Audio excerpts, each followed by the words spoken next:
53 years ago, sugod na sila. Ug naapay gamay nga nagpabilin nga hope, or at least it could be a dream nga naapay pag-asa. 53 years would tell you that it amounts to nothing.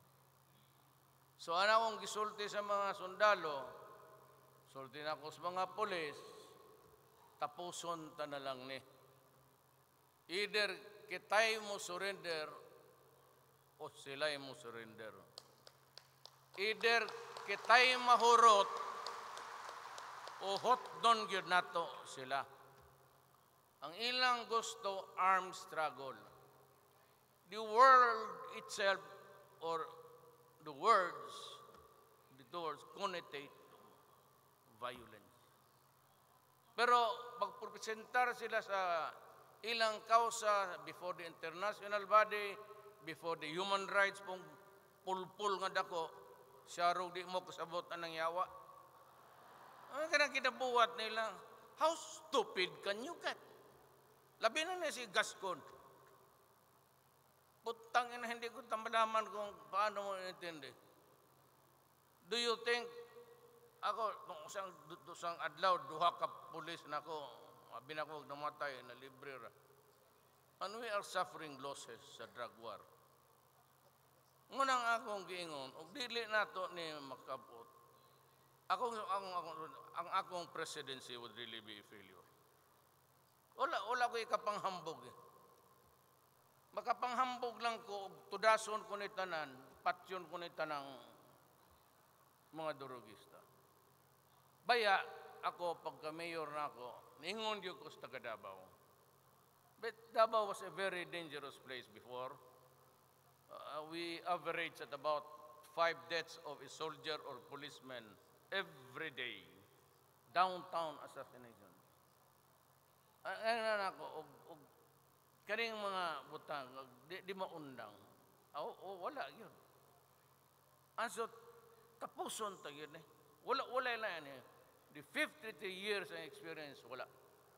So, my take, my sense, di man ka mo gusto, tudasay na lang yun. Putdon tagi mo patay. Wala ko yung mahimo. Droga. Itong na-mayor ko man gapon, there was also turmoil. And so I was forced to say that I am going to build a city that is comfortable for everybody. I will not promise you anything beyond what is the normal expectations of our economy. I cannot go beyond the value of our economy. Basig karon. But if you tinker with drugs, and if you continue to feed our children with drugs and trafficking, grabe karon, ni grabe.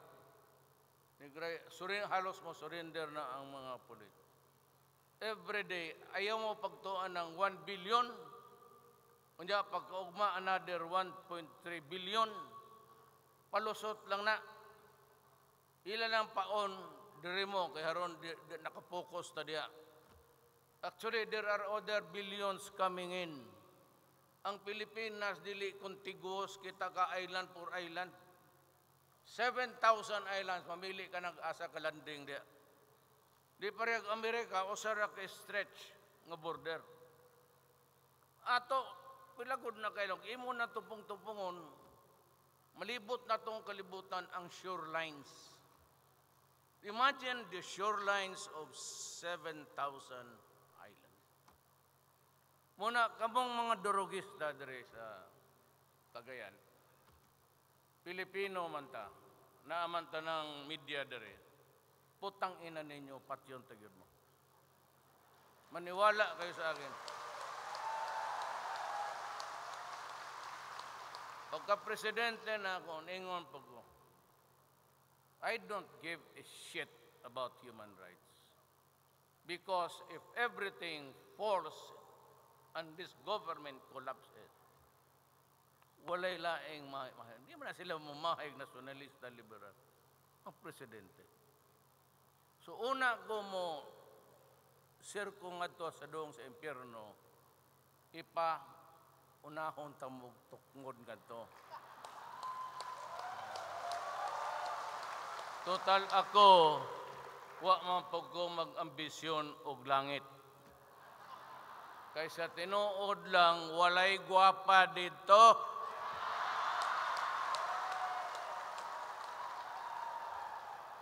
Pero na, kanang mga gwapang inyong nakitaan karon sa palibot ninyo.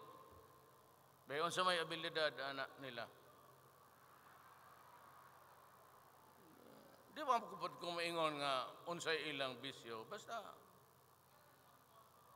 kanang uban nga tinarong, well, of course, kausa duha ka boyfriend. Kanang uban nga, una maminyo, nakapo siguro ka boyfriend. Lain-laing probinsya pa. Hinguman din ng human rights nga ginabastos na akong babae. O kung magbastos, tinuod man na. Asa ka mangitas kong gwapa ron at tumutod sa karaoke. Datuwa nga to. Mga gwapog lawas. That's reality. Why would you bar me from talking ang realidad sa atong kinabuhi? Langit. Saan mo naman ang langit? Kung saan mo naman itong masikitang ampo?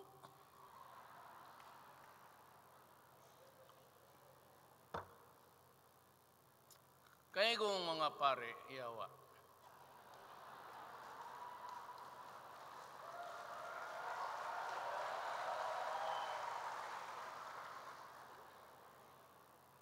Giingnan ta na mo nga high school me, first o second o third year na expelled man ko sa Ateneo. Kaya di ba kamong taga Ateneo, halos man mo, kada Biyernes, kumpisal, unya na ay misa kalawat ang tanan. Di ba? Oh. Pag kumpisal, ana, among itlog, kumot-kumuton sa pare. Paminaw mong mga human rights, mo nang inyong explanation na finger, kay ang pare, mangita, unsa may sa og first o second year. Third year, pila imong edad, ana? Unsa may imong sa? Dili pamaklad, ano pag halabas kung unsay buhaton, pero wala may taysa ngayong murder. Mura man ato mga tagoy-tagoy babae. Pero katuin ako nga ang gidungagan ko na lang to kay ang mga pare, katong pare, si Father Falbe, ang botong asahin batong ni Xavier, magsige pa magpangitag sa, come on, give me your other sins. May baga nga no, haron madugay ka, magsige siya kumot ni madugay. Nadaghaman ng pare, i-divide mo. Uban nga to, second year o third year. So, yung mga first year, duha may seksyon eh. Mo na madugay, mo manimbing to kanalagsala. Yang yung mga babae, sabi niyo finger, kayo ang loko-loko, kayo ang tarantado. Kung totoo kong ginawa, sabihin ko kaya yan. Sinasabi ko yan kasi ang pare na mimilit ng kasalanan para tumagal kami dyan nakahulod at ang aming bayag bogbog na sa kumot. Utang ina ninyo. Yan ang totoo. Paak po ninyo mga media. Sabi ko mga tarantada. Misogynist daw ko. Kayo, wala na lumalapit. Baka mabaho kayo. Ba ninyo siguro, kuwang sa toothbrush o kuwang sa hugas. Kaya tanaw na ako kina inyong mga grupo, puro pangit. Kisa ba po igbuduo ninyo?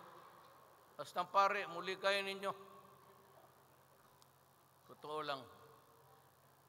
Yan na totoo. O sinabi ko yan, was I lying?